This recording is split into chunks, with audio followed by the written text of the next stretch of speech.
Hi, and welcome to the Human Side of Business podcast. I'm Intuity Performance, CEO and co-founder of Intuity Performance. I'm a performance coach, HR professional, whole person leadership facilitator, and your host. The Human Side of Business podcast is fueled by the genuine curiosity to understand how personal characteristics and skills can be leveraged to drive individual and team performance, tangible outcomes, and ultimately organizational success within business. Each podcast is devoted to sharing knowledge, expanding our learning edges, and exploring the trends in corporate culture towards growing the emotional intelligence of organizations. I'm so glad you're here. Hi, everyone. Welcome back to the Human Side of Business podcast. So excited to be here today with Carolyn Crewe. Carolyn is the owner of Best Kind Consulting. And early on in her entrepreneurial career, I should say she's a serial entrepreneur per se. She has experience. She made some pricing mistakes and quickly realized that there was nowhere to go for pricing help.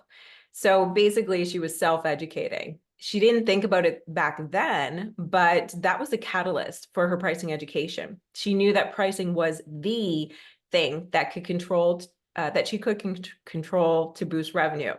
So she took what she already knew from her MBA and lived experiences and read pricing books and did the pricing courses at places like MIT, all to fix her own pricing problems. Now, fast forward, nearly 10 years later, as a pricing coach and advisor, again, owning Best Kind Consulting, she has become kind of obsessed with helping female founders price confidently by helping them gain clarity on the value they offer and how to use pricing as a tool to supercharge revenue. So excited to have you here, Carolyn. Thanks for having me. My pleasure. Let's dive in. Tell me Okay. a little bit more about this. I've always, been super intrigued with regards to your story. Help me understand, if I recall correctly, you were in the makeup industry at one point. Skincare, yeah. Skincare, Yeah. and then have morphed into the pricing, advising, and consulting. Walk through that journey. So essentially, way back in the day, before everyone had a skincare business, we started a small line of natural skincare products that were focused on bath and body, and it was concentrated versions of the products that you already had in your bathroom. So instead of a big bottle of lotion, we had a concentrated lotion bar. Instead of a giant bottle of shampoo, we had a shampoo bar, that kind of thing. And we started out, our plan was to sell online. So we figured out what our costs were. We picked a price that gave us what we thought was a reasonable margin based on that.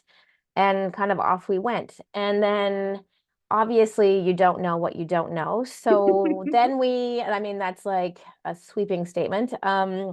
Then stores started approaching us to see if they could put some of our products on their shelves. And we were like, absolutely. That is a fantastic idea. You should definitely do that. But then they take about a 50% cut. And we were like, okay, that hurts, but no big deal. And that's fine. And we keep selling online. And then we get it in our heads that we're going to start selling on Amazon. Again, Amazon, like any other kind of distributor, there's a cut that they take. There are fees that go along with it. There's marketing budgets. And it was a great opportunity for us, but we were like, oh, okay, if our price is this, and then they take that and this other thing, and there's this fee for here and a fee for there, suddenly you're not making as much money as you thought you were making. Right. And then we got approached by a natural products distributor, which we were like, absolutely, let's do this, because we had no idea. So essentially what happens is the price you pick at the beginning of the journey can be the price you're stuck with, no matter how it shakes out. So when you start selling in all of these different sales channels, you are still capped by the price you set, because customers don't love it when you're just like, hey, I'm going to double my price. Right? But what you forget about, or you don't know, is that in order to make any of those other sales channels work, you have to have a really, really big margin in order to accommodate for that. And it's really difficult when you're a baby business who can't get economies of scale out of the gate. So you're stuck. Mm-hmm. So you have to figure out how to raise your prices in a way that customers are not going to freak out, but you can still like continue to exist until that point. Mm-hmm. And it's a really kind of delicate matter. So we did that. We were selling, at places like Whole Foods, in grocery store chains, and health food stores across North America, e-commerce, Amazon. We had a lot of little fires burning.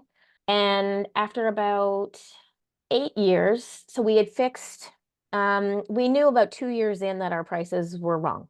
And that is what kickstarted this whole like, who can help me with pricing? And you can find someone to help you with business strategy, with financial strategy, with marketing strategy, with all kinds of things that are related to growing your business. But there really didn't seem to be anyone who specialized in pricing. Mm-hmm. People had thoughts on pricing, people Mm-hmm. had experience with pricing, Mm-hmm. but there wasn't really someone who was like, this is my jam, Right. right? Here's what you need to do step by step. So, I was like, okay, well, if I got to fix this. So that's why I started reading any pricing book I could get my hands on. If there was an online course that I could do, I started doing those to fix my own mistake. So, like I said, over time, we were able to kind of navigate that. But after about 8 years, the complexity, to put it mildly, of running a business like that with a ton of SKUs, there's manufacturing, there's shipping, there's e-commerce. Like someone has to manage all of these channels. You have to be able to fund all of these channels and support them to give them the oxygen they needed. Mm-hmm. We were still growing revenue wise, but my sanity was shrinking just as quickly. Um, to put it mildly. So I don't know, something just kind of hit me one day of like, what if I did not do this anymore? Right. What would happen? And the answer is like the world will be just fine. And so I basically made the choice with my partner to come up with a plan to exit that business. Mm-hmm. We basically had a postdoc and then some in entrepreneurship because in that roller coaster, as I'm sure you've experienced, there are tons of wins and there's a ton of mistakes, Mm-hmm. some more expensive than others. Mm-hmm. So yeah, learned a ton.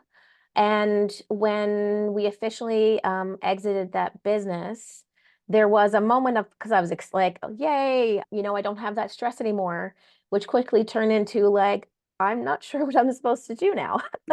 um, Where do we go from here? didn't think that part. True. So, but what I ended up doing on the advice of a friend was like to take this time, this like take a hot minute to think about all the things that worked really well Mm, and think about all the things that were really shit, if I can say that. of course. And like, what would you do differently? And just kind of take a minute to like think about it when you don't have your back up against the wall, like when you're Right. not in it. And one of the things that I made a list, and one of the things that I kind of kept coming back to was the idea if we had priced better at the beginning, there was this trickle down effect Right. that this probably wouldn't have happened. And this would have been far better, like would not have been as serious because pricing affects everything, Mm-hmm. right? It It affects your really does. positioning, affects your absolutely your bottom line, it affects your messaging, it affects so many things. But in all of the kind of business education out there, it sort of just gets glossed over. Very And much so. nobody really shows entrepreneurs how to do it. So what happened in terms of like how I figured out what I was going to do next is we had gotten funding from any organization that was giving out funding. I was like, let's be friends. And one of the ladies at one of these organizations, these business hubs, was like, hey, if you're not busy, I have a client, a founder who is struggling with this. Do you think you could help out? Like, I know you've navigated this before. And I was like, yeah, sure, that'd be fun. So she would send me these like little projects. Mm-hmm.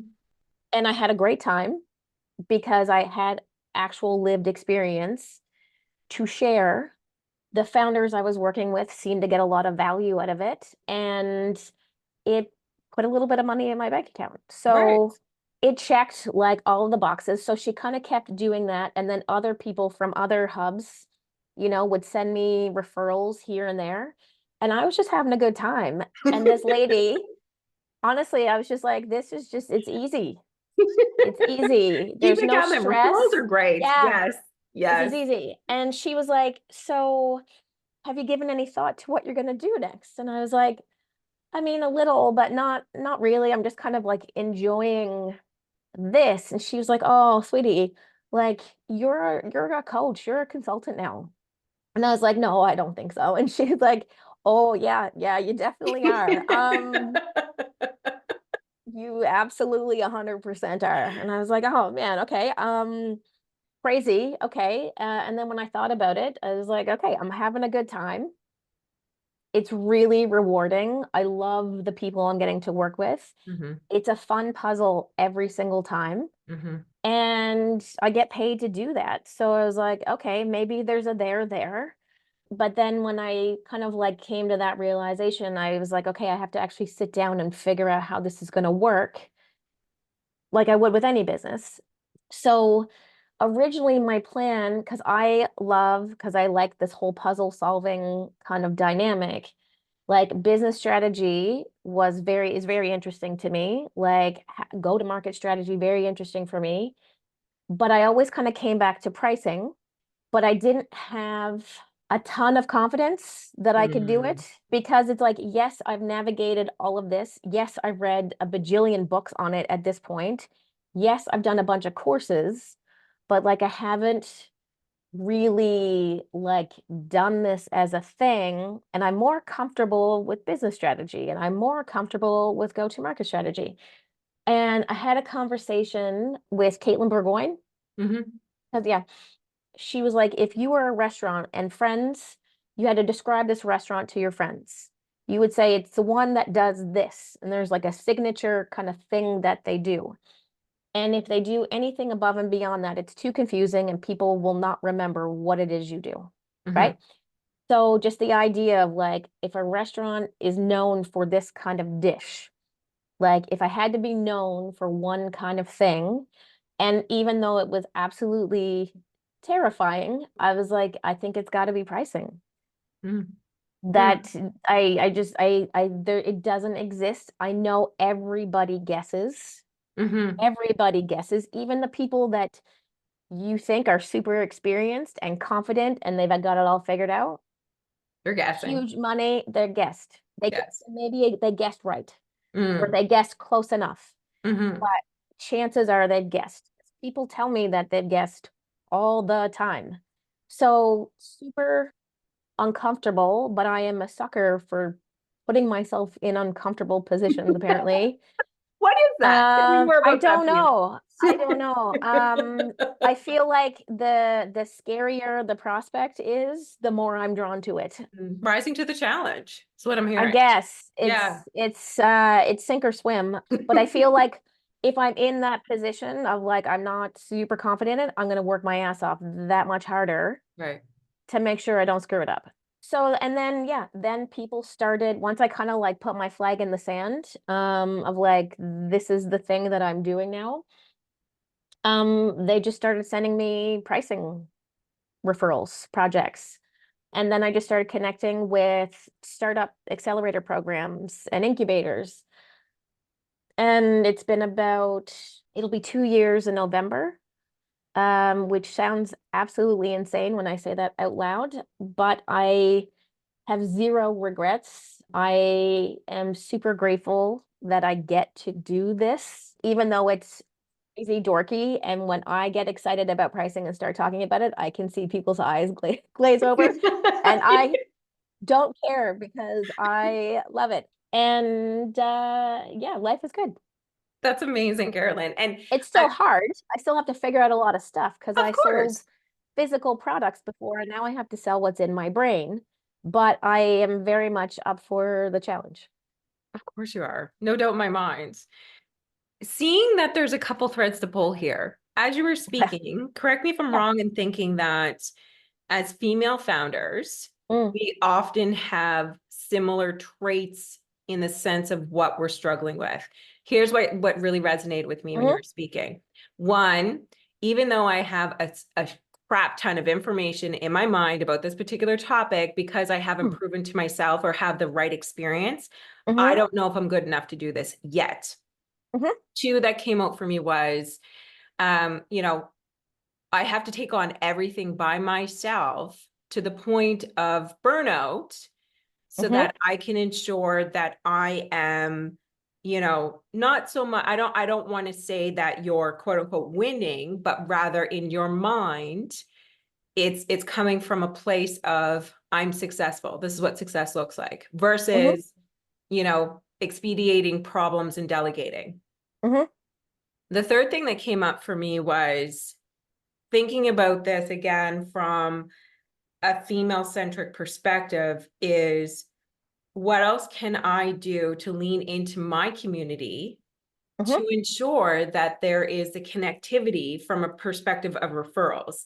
And what I Yep, really enjoyed about your story, Carolyn, is that you're like, I was just having fun. And like to I me, I was. was like, that is professional networking at best. Like help me out, help a sister out, give me some tips on this crap. But sidebar, I guess no, not sidebar, coming full circle, I feel like those are the top three trends that a lot of female founders are grappling with in the sense Mhm, of being able to ensure that we have the confidence, that we have mhm, the right community around us, that mhm. we have also, of course, the right pricing so that we're not making baseline mistakes and making sure that we're not wearing so many hats that we're burning ourselves out.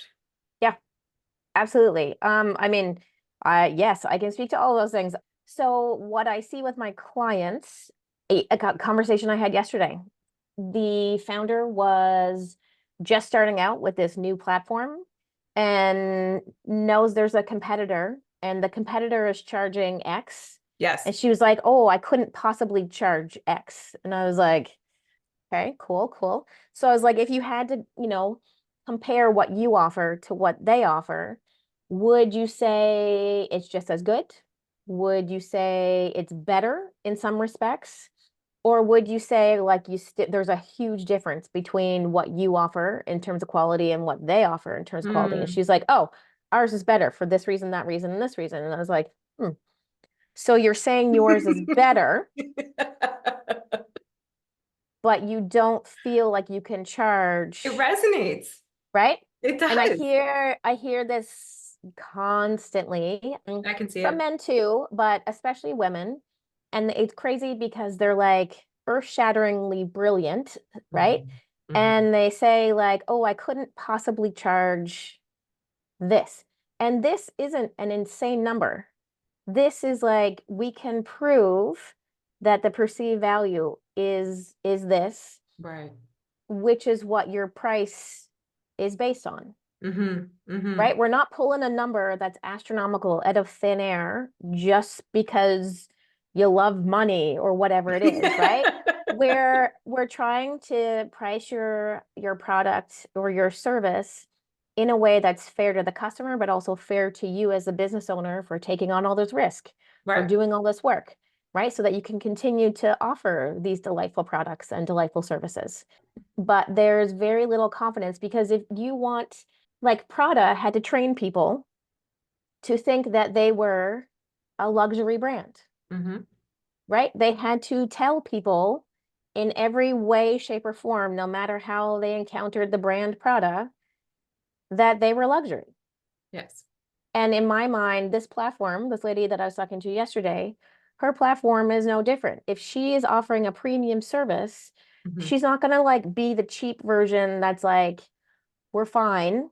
And then all of a sudden one day flip a switch to reposition themselves as a premium, like gold standard product. Right. It's like you need to have the confidence to know that out of the gate and make sure all of the stars around it align to reinforce that for customers so that they understand why they're paying more. It's because the quality of the product or service you're delivering Mm-hmm. is worth it. Mm-hmm. Mm-hmm.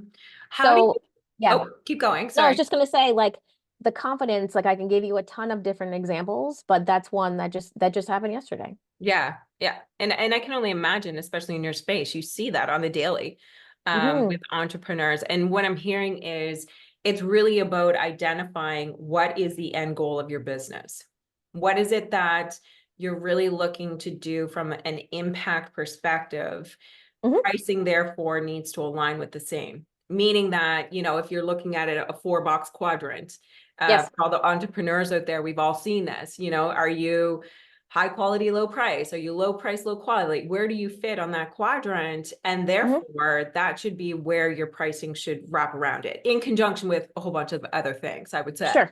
Sure. Absolutely. It's a 360 kind of thing, and that any way your customer interacts with your brand should reinforce that positioning, Right. And right? so help me understand for the service businesses out there. Yeah. So like let me back it up with the product, typically speaking, Hmm. my understanding would be that you would do some market research, see what's out there. You'd Hmm. have some questionnaires for your particular founders or co-owners, what have you. How much that product costs, so that's a minimum, and then you're building on the pricing with a host of other resources or trusted and tried factors in play. Now, when it comes to services, Hmm. how do you work with founders to ensure that they're not making the same mistakes in trading time for money, Hmm. essentially? Right? Because you know what it's like. A lot of female entrepreneurs will go at the hourly rate. And I'm making a broad generalization. Sure, sure, sure. Yeah, but Um, you're not wrong. but I That's think very, it's yeah. true. A lot of Yeah. female founders would be like, okay, well, I'll charge this an hour Hmm. versus looking at the service that they're offering from a packaging perspective. Help me understand that piece a little bit more and the value behind really putting time and effort into thinking about the packaging that you're offering. Oh my God, we could spend hours on this. So I would argue, first and foremost, that your customers do not care about what it costs you. Hmm. Doesn't cross their mind how much it costs you That's to true. either make your product or deliver your service. They don't care. They care about me. What's in it for me, right? Yes. That's what every time you buy a thing, it's like you're trying to figure out how this is going to make my life better. Hmm. Hmm. So an example that comes to mind specifically on the services front is if you were going to have surgery, you want the best possible outcome. Yes. Do you care how long it takes the surgeon to do it? No. No, right? You just want the desired outcome. Right. So the more times that that surgeon does that particular surgery, they're going to get more experience. They're going to get faster, Hmm. right? At delivering that exact same outcome. Right. Do you expect to pay any less because the surgeon is now more experienced and faster, No. right? It has nothing to do with the time that's spent performing the service, Mm. Hmm. right? So customers, especially in the service world, are paying for you to make some sort of magic happen for them. So the low-hanging fruit is typically you are saving them time, Hmm. you are saving them money, Hmm. you are opening up new, I don't know, new revenue streams, right? Right. And your experience in doing this particular type of service delivery, you have so much experience. If the person, so if I wanted to figure out how to improve my leadership skills, Hmm. I could read books, I could do classes, I could do all kinds of things to get the same outcome that you can deliver. Hmm. But it's going to take me like years, Hmm. right? And I'm going to do all kinds of dumb stuff along the way that make no sense, right? As we all would. So, absolutely, as we all would, it doesn't matter what the service is, right? But you are selling the outcome. Right. I can get you where you want to go faster, better, right? Mhm. And as a result of that, because I'm so experienced, charging by the hour, right? If you're more experienced, you can do things faster. Mhm. And so if I create websites and I create an e-commerce template for a baby brand, Right. okay? As a result of that e-commerce template being amazing, maybe they go from $10,000 in sales to $20,000 in sales. Great, wonderful. If Coca-Cola says, hey, can you build me an e-commerce site? And I give them a very similar product, the outcome for them could be millions of dollars. Right. Same thing, Right. right? So the outcome for the client, to me, is the deciding factor, or one of the key deciding factors as to how you're going to be charging them, What, because the outcome is going to be different. It's going to be worth something different depending on what the client, who the client is, how big the client is. right. Uh, The words that are popping up in my head is Mhm. economy of scales. Ish. Ish. So in every pricing project, every time I work with someone on their pricing, the first thing we always start with is what is the customer's job to be done? Okay. So it's a framework. There's thousands of pages on the internet if you just search jobs to be done. But it's essentially, if we put all of your customers in a room, you would go, wow, there's pretty much no commonality between age, job, like maybe they have the same job in the case of like leadership coaching, Right. right? It's a Yeah. particular vertical or whatever. But like gender doesn't really matter, ethnicity doesn't really matter, where they live, what car they drive, like all of those like demographic things aren't that helpful. But all of those customers are in the room because there's a common thread. And that common thread is that they are struggling with a particular thing. Mm-hmm. You can absolutely help them either navigate it better or make it a problem of the past. Right. Right. That is the common thread that brings them together. So if you understand why those people are buying the thing that you have to offer, right? They all want the same desired outcome Mm-hmm. that Mm-hmm. you can deliver. Then you have clarity on your entire business first and foremost. But what that does, it allows you from a pricing perspective to design service packages that help them achieve that job to be done. So an example I use in one of my workshops is a social media agency. Mm-hmm. Mm-hmm. So if a small business owner who's selling skincare products wants to grow their business online, right? But it takes forever to create posts, schedule posts. If I know that that is the thing that they go, ugh, every time they have to promote their business online, there's this angst, Mm-hmm. this anxiety because they hate it, Mm-hmm. right? If I know that, I can ensure that what I offer addresses that with laser focus. Right. So the first thing that they're going to want to outsource, maybe the least risky part of it, is they just want someone to take the scheduling off their plate, right? I don't need to trust you that much to let you schedule posts. Mm-hmm. So you could create a package that specifically says this is a tier, this is a package for business owners who don't want to schedule their own posts anymore. Right. And as a result of that, you could argue that you're saving them a couple hours a month, right? So you can assign perceivable value, provable value to Mm-hmm. that. Mm-hmm. If someone is already scheduling my post for me and I go, oh, they're pretty good at this, the next step is they're probably going to want someone to start creating content for them, Mm-hmm. right? So now you have the opportunity to create a tier of services for them where you create content and then schedule it for them. Mm-hmm.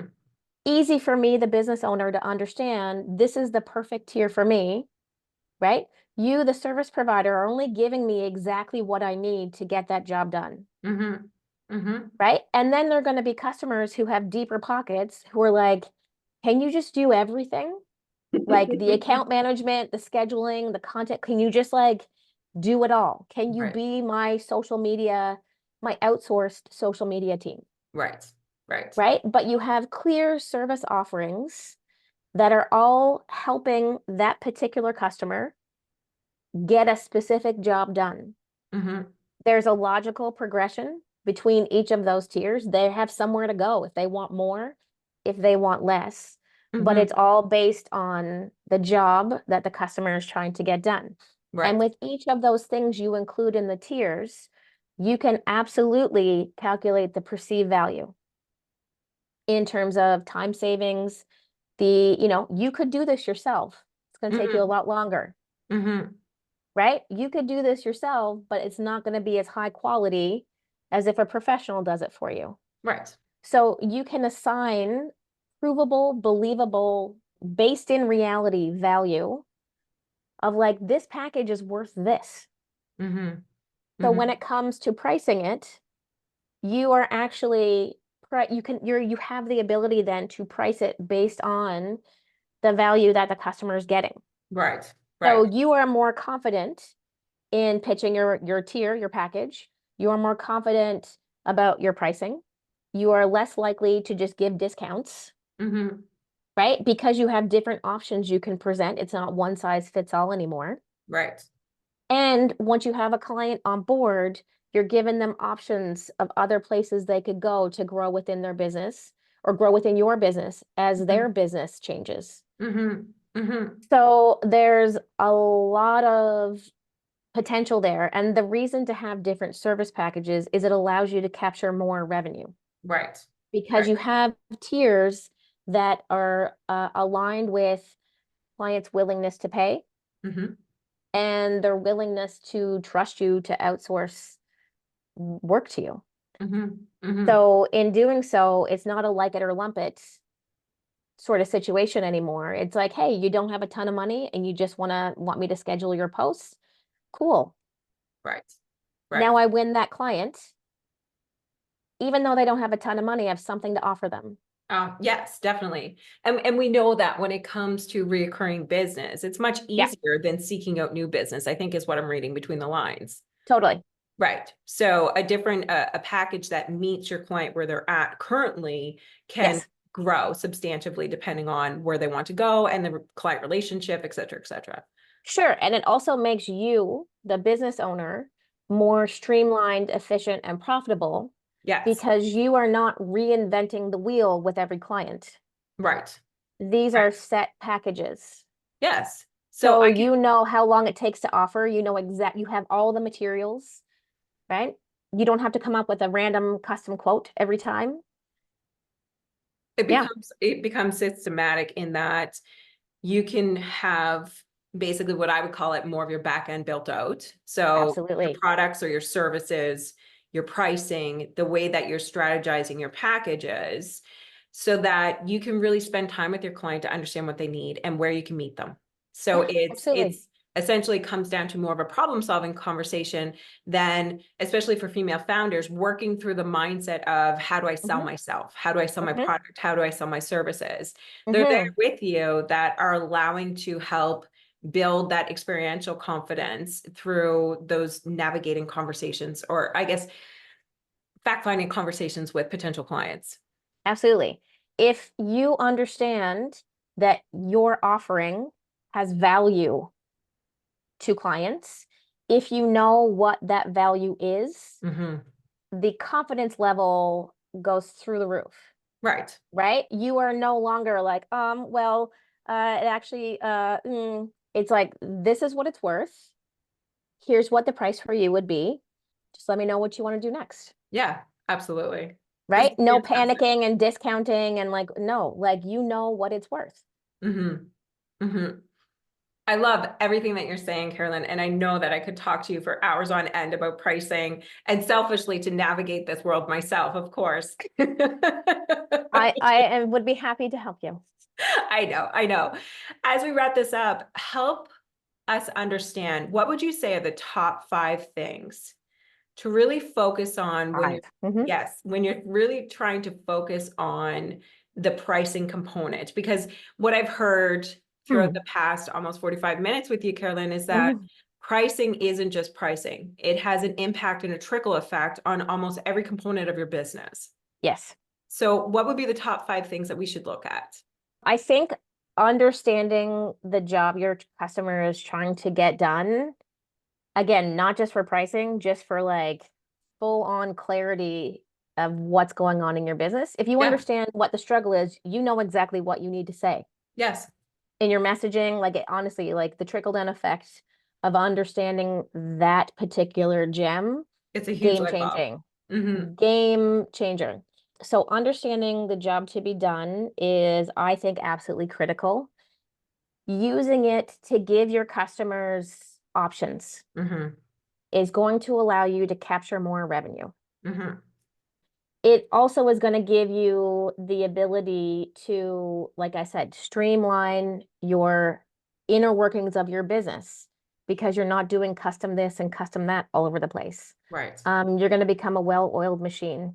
I think it really helps to know your positioning, Mm-hmm. right? April Dunford, if you look her up, that's her thing, positioning. If you understand how you fit into the marketplace and you understand your job to be done, all of a sudden what you say and justifying that premium price tag that I'm sure everybody is hoping for becomes significantly easier. Right. I think finding your tribe, your people on the business end, so forget about customers for a second, building a network of other business owners, and there are like organizations out there that exist to enable and facilitate that, is worth like more than gold because your friends don't get it, your mom doesn't get it. Mm-mm. You need to find people who understand this weird roller coaster that we have all, like we're masochists, that we've all signed up for, who understand us, right? Who Yes. get it. So when you're like, oh my God, I don't know if I can meet payroll this month, it's like zero judgment. We've all been there, right? You need that support. And also they're going to be able to connect you with people that can help you in an infinite number of ways, not just new customers, but Right. like so I really cannot stress the importance of having a strong network. I've lost count of how many things I have said. I feel like I'm like Incredible. 4, Yeah. 5. I think understanding, and I'm happy to walk anybody through this exercise because it is, none of the things I am talking about are rocket science, just no one shows you how to do it. Right. I am not any smarter than anybody else. I just happen to know the frameworks and tools and steps to kind of be able to think about this and approach it. Right. But understanding the value of what it is you're offering. Because if you understand the value, you're no longer going to feel the pressure to give in to someone who's asking for a discount, Mm-hmm. to offer them some like crazy product service offering at a price you would never consider before. Because if you understand the value of what you are bringing to the table, you are going to be 1,000% confident in your prices. Mm-hmm. You're going to be 1,000% confident in those sales conversations because you know that if I do this for you and this for you and this for you, I am saving you 12 hours of time. Mm-hmm. And if you would pay yourself $100 an hour, I just saved you $1,200 a month, Mm-hmm. right? Not only that, I'm going to do it better than you can do, Mm-hmm. right? Yes, please. So if you understand the value of what you're bringing to the table, I think that's also going to be a game changer in terms of your ability to sell, to resist the urge to discount things left, right, and center, and just in terms of your confidence in getting the prices that your product is worth, Mm-hmm. and your just confidence as a human who is trying to navigate the business landscape. Absolutely. Carolyn, how can we get in touch with you to learn more about the amazing resources, tools, and advice that you have to offer within the pricing landscape? You can find me on my website. So it's bestkindconsulting.ca. I am available on LinkedIn. So it's Carolyn Crewe, Crewe. I do have an Instagram account, but I have neglected it. So there's nothing there. But I would say, yeah, website and LinkedIn are your best options. Fantastic. Thank you so much for taking time out of your busy schedule for us today. Thank you so much for having me. It was just super fun. Thanks for listening to the Human Side of Business podcast. I'm glad you could join us. If you enjoyed today's episode and want to stay updated with our latest content, make sure to visit our website. The link can be found in the episode description, where you can subscribe to the podcast, sign up for our newsletter, and learn more about our whole person leadership services. Sounds interesting? Explore the Whole Person Leadership Cohort by Intuity Performance, a unique program that offers unparalleled support to managers on every step of their leadership journey. Our program features evidence-based assessments, workbooks, group coaching, and interactive learning experiences to help you level up your leadership skills. Reach out today to apply to one of our upcoming cohorts. Until next time, take care and stay curious.